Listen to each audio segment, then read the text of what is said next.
안녕하십니까, 청취자 여러분. 우리의 생각을 조금 더 깊게 만드는 시간, MBTI 뉴스 해석의 전병철입니다.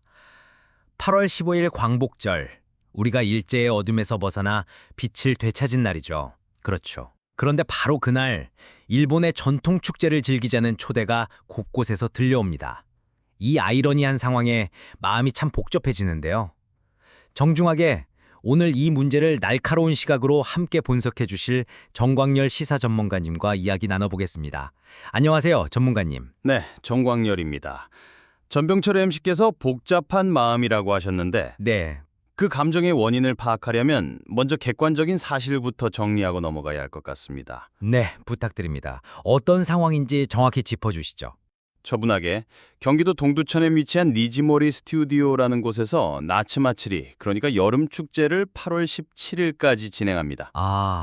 핵심은 축제 기간에 8월 15일 광복절이 포함되어 있다는 점, 그리고 바로 그날 사무라이 결투, 기모노 콘테스트, 1분 맥주 빨리 마시기 대회 같은 행사들이 예정되어 있다는 사실입니다. 와, 심지어 공휴일이라는 이유로 입장료는 평일보다 도처럼 더 비쌉니다.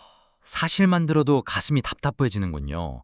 사무라이, 기모노, 그 상징들이 하필 광복절이라는 날과 겹쳐질 때 그건 단순히 문화라는 단어로만 포장될 수 없는 우리 역사의 아픈 부분을 건드리는 것 같아요. 맞습니다. 우리 할아버지 할머니 세대가 겪었을 그 고통과 독립을 향한 열망을 생각하면 과연 우리가 이날 이런 방식으로 즐거워해도 되는 걸까 하는 근본적인 질문을 던지게 됩니다. 물론 그 정서적 불편함은 중요한 사회적 지표입니다. 네, 그렇죠. 하지만 저는 이 문제를 비즈니스와 시스템의 실패라는 좀 더 큰 구조의 관점에서 보고 싶습니다. 시스템의 실패요.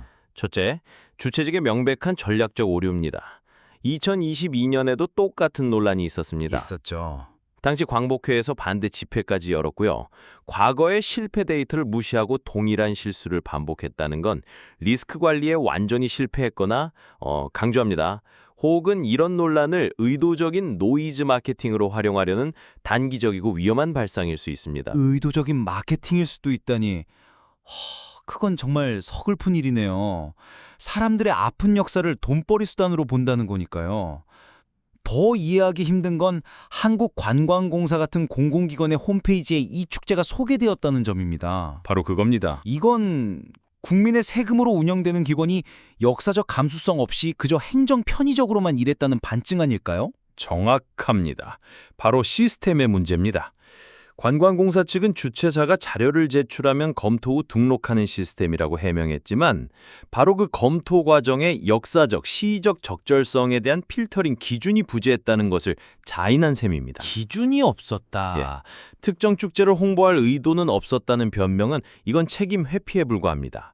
효율적인 시스템이라면 이런 사회적 갈등 비용을 유발하기 전에 사전에 걸러냈어야 했습니다. 결국 문화는 문화일 뿐이라는 말이 모든 상황의 면죄부가 될 수는 없다는 거겠죠. 특히 우리에게 광복절은 단순한 휴일이 아니라 국가의 정체성과 직결된 상징적인 날이니까요.